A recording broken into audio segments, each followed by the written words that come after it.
Bonjour la famille, j'espère que vous allez bien. De mon côté, ça va super bien. Je suis très contente de vous retrouver aujourd'hui pour une nouvelle vidéo. Nous allons parler de la solitude au Canada. Parce que la solitude au Canada, là, c'est grave. Et pour des personnes qui n'ont pas une forte santé au niveau mental, pour une personne qui est quand même assez fragile, la solitude au Canada peut entraîner plusieurs conséquences. Et s'il y a certains d'entre vous qui ont vu des nouvelles dernièrement, vous savez ce qui s'est passé. Okay? Donc, pour commencer, en fait, le Canada et les différents pays dans lesquels nous provenons, c'est pas la même chose. Par exemple, dans nos pays, en Afrique là-bas, nous sommes très communautaires, ok? Nous, en fait, c'est un pour tous, tous pour un. Nous sommes très, très liés, nous sommes très soudés, nous vivons en communauté. Donc, ça veut dire que, par exemple, un étudiant dans son pays, il va vivre avec ses parents, avec ses frères, ses sœurs, ses amis, même les gens du quartier. Nous tous, on vit ensemble, on s'aide. Lorsque ça va pas, on est ensemble. Lorsque ça va bien, on va fêter ensemble aussi. Donc, quand un étudiant va aller à l'école, si ça a marché, c'est plus le quartier qui est content. Si ça n'a pas marché, le quartier va soutenir aussi. S'il y a un problème au niveau de la façon de l'alimentation, ou si la personne a faim, des fois même tu vas quitter l'école, tu vas arriver chez vous, maman n'a pas encore préparé, tu vas aller chez le voisin ou la voisine, des fois il est en train de manger avec ses enfants, tu vas aller manger là-bas aussi. Donc là, dans nos différents pays en Afrique, en fait, on s'aide, ok? Nous sommes tous là les uns pour les autres. Alors qu'au Canada, ici, quand tu arrives là, c'est chacun pour soi, Dieu pour tous, comme on le dit. Ici, la vie est très, très différente. Tout le monde, en fait, est occupé à travailler pour payer ses factures, pour gérer sa vie. Donc, c'est difficile qu'on ait du temps pour les autres.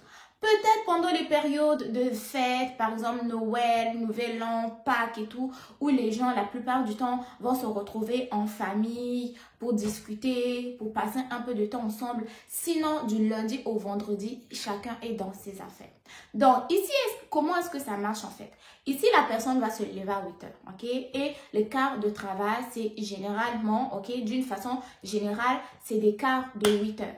Tu quittes le travail à 8 heures, tu vas revenir à 16 heures. À 16 heures là, il faut que tu te laves, que tu fasses à manger, que tu te reposes, que tu passes du temps avec ta femme et des enfants si tu en as. Après ça, c'est dormir pour recommencer une autre journée. La fin de semaine ou le week-end, c'est là où les gens vont être plus occupés à faire leur ménage, aller un peu au centre d'achat ou au centre commercial pour acheter la nourriture ou les petites affaires dont ils ont besoin. Ok, donc il y a vraiment la vie, on dirait que ici en fait la vie est vraiment chronométrée. Même lorsque quelqu'un veut te rendre visite, il faut que la personne t'avise avance pour essayer de booker cette personne-là dans une petite partie de ton calendrier. En fait, ici, quelqu'un ne peut pas venir chez toi à l'improviste. Soit tu n'es pas là, tu es au travail, soit tu es en train de manger, soit tu te prépares à aller te reposer. Et ce qui va se passer avec les étudiants étrangers, les travailleurs étrangers ou les nouveaux résidents permanents qui viennent d'arriver, en fait, toi, tu quittes un pays et tu arrives dans un autre pays avec des traditions, des conditions, un mode de vie totalement différent et toi, tu arrives en ne connaissant personne. Ok, toi tu arrives en ne connaissant personne. Donc premièrement, quand tu arrives, il faut que tu te démerdes à trouver un loyer, à savoir comment tu fais pour te rendre à l'école, savoir que il faut que j'aille acheter la nourriture ici, savoir il faut que je fasse ceci, il faut que je fasse cela. Donc tu apprends sur le moment à être occupé, mais d'une façon assez rapide, parce que dans les prochains jours, soit tu commences ton contrat de travail ou dans les prochains jours, tu vas commencer l'école. Et donc, tout ça mélangé, nouvel apprentissage au niveau de l'école, parce que même l'école aussi, la façon d'étudier, c'est pas la même chose. Nouvel apprentissage à l'école, nouvel apprentissage en société, tu n'as pas de soutien à côté de toi. Là, ça peut tellement te dépasser que des fois, tu ne sais même plus où mettre la tête. Ajoutez à cela le décalage horaire. Quand tu es arrivé, il est 8 heures. Par exemple, dans ton pays, entre le Québec ou n'importe quelle province dans laquelle tu te trouves, entre ta province et ton pays, des fois, il y a un décalage horaire de 6 heures. Maintenant, quand toi, tu es allé à l'école, tu as fini, tu es allé travailler, tu es revenu, tu as fait à manger, tu commences à te reposer, là, tu te sens seul. Un peu, tu dis, ah, je vais appeler mon oncle au pays. Tu regardes le décalage horaire. Chez toi, par exemple, il est 20 h. Chez lui, parfois, il est 3 h du matin. Il n'y a pas moyen de discuter. Ok?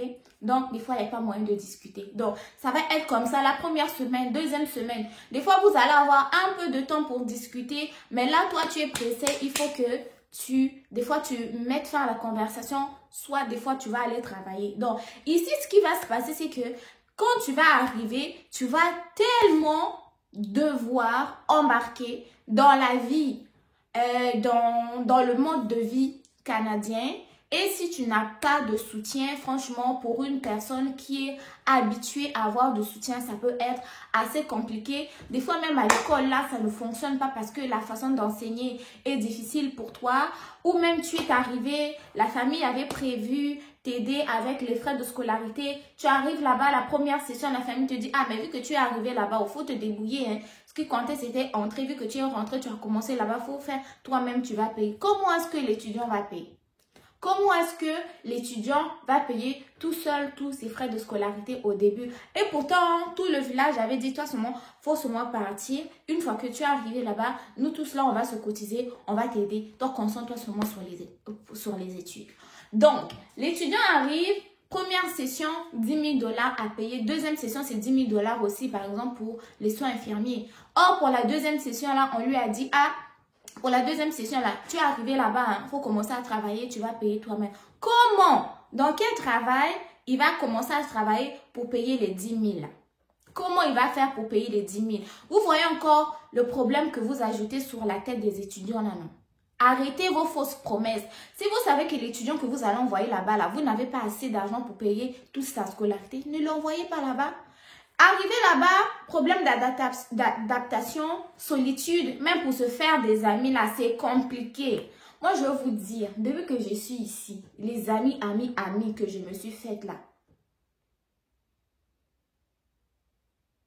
je sais pas, hein, je sais pas. J'ai des bons collègues de travail.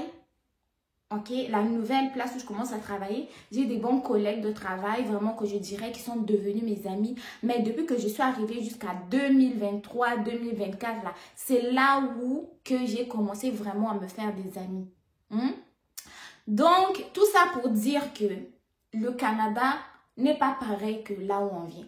Là, on vient, on est habitué à vivre ensemble, à s'entraider. Si Monsieur Jacques n'a pas assez de frais de scolarité pour payer l'école à Junior, Tanti Fatou va donner un peu d'argent. Des fois, tonton Jacques va aller demander à Tanti Fatou. Tanti Fatou va prendre un peu d'argent dans son commerce, va donner à tonton Jacques pour aider avec les frais de scolarité de Junior. Mais quand tu arrives au Canada, là, regarde l'océan que tu as traversé pour laisser ton pays là-bas. C'est complètement différent. Les mœurs sont différents. La façon de vivre est différente. Ici, chacun s'occupe de ses affaires. Là-bas, on s'occupe de nos affaires, mais en même temps, on s'occupe des affaires des autres. Parce qu'on n'aimerait pas être bien alors que notre voisin, notre voisine ne va pas bien. Vous voyez? Mais ici, la conception est très différente. Toi, tu gères tes affaires. L'autre personne aussi gère ses affaires.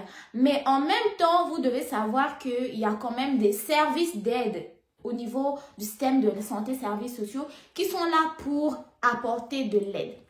Si vous avez besoin d'aide, soutien au niveau de la santé mentale, sachez qu'il y a des psychologues qui sont là pour vous aider. Si vous avez besoin d'aide en termes de nourriture, sachez qu'il y a des cantines populaires qui sont disponibles. Si vous avez des problèmes pour les frais de scolarité, sachez que sur le site internet de IRCC, il y a une possibilité de demander un permis de travail. Donc, vous allez travailler à temps plein tout en continuant vos études à temps plein également. Tout cela, je l'ai déjà énoncé dans ma vidéo. Maintenant, un petit message à toi qui me regarde. Tu viens d'arriver au Canada, tu te retrouves tout seul. Tu n'as pas de soutien dans ton environnement. Tu sens que tu es perdu et là, il y a plusieurs idées qui se traversent par la tête. Des fois, c'est pas toi, mais en fait, tout ce que tu traverses, ça devient tellement lourd, tu ne sais pas à qui te confier, tu ne sais pas où trouver de l'aide parce que chacun est dans ses affaires. Moi, ce que je te recommande, appelle le 811, ok? Appelle le 811, appelle même le 911, mais demande de l'aide, s'il te plaît. Le 811, quand tu vas l'appeler, ça va être une infirmière qui va être au bout du fil. Peu importe que tu sois un nouvel arrivant, peu importe que tu sois un étudiant étranger, sache que ce service-là t'est offert autant qu'à toi qui viens d'arriver que aux personnes qui sont déjà sur le territoire national. Appelle le 811, c'est une infirmière qui va être au bout du téléphone.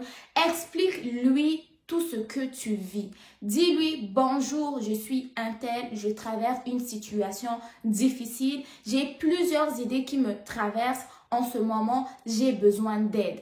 Les amis, je sais que nous qui venons du continent africain, nous avons du mal à exprimer nos sentiments. Nous avons du mal des fois à exprimer nos faiblesses parce que dans notre tête, en fait, il faut que nous restions toujours forts.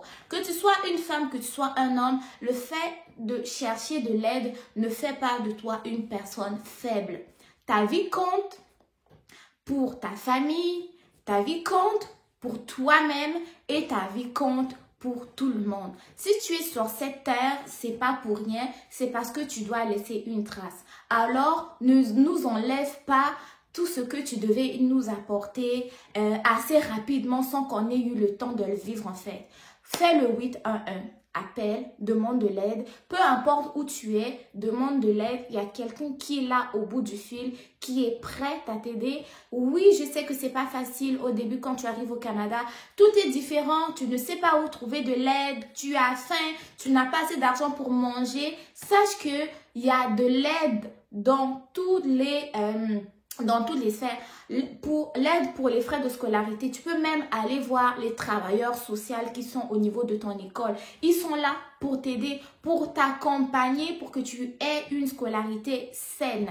Sache qu'il y a aussi des infirmières qui vont être dans ton école. Tu peux même en parler à une professeure, un professeur avec qui tu te sens bien. Tu peux même en parler à ton collègue ou à ta voisine je sais pas, de chaise où tu t'assois en classe. Mais s'il te plaît, la première chose que tu dois faire ou le premier pas pour trouver de l'aide, il faut que tu en parles. C'est pas parce que tu viens d'arriver d'ici ou de là que toi, tu ne peux pas traverser des situations difficiles. Donc, mon dernier message reste que ta vie là, elle est importante pour toi, pour ta famille et pour nous autres aussi. Donc, n'hésite pas à aller demander de l'aide s'il te plaît, ok?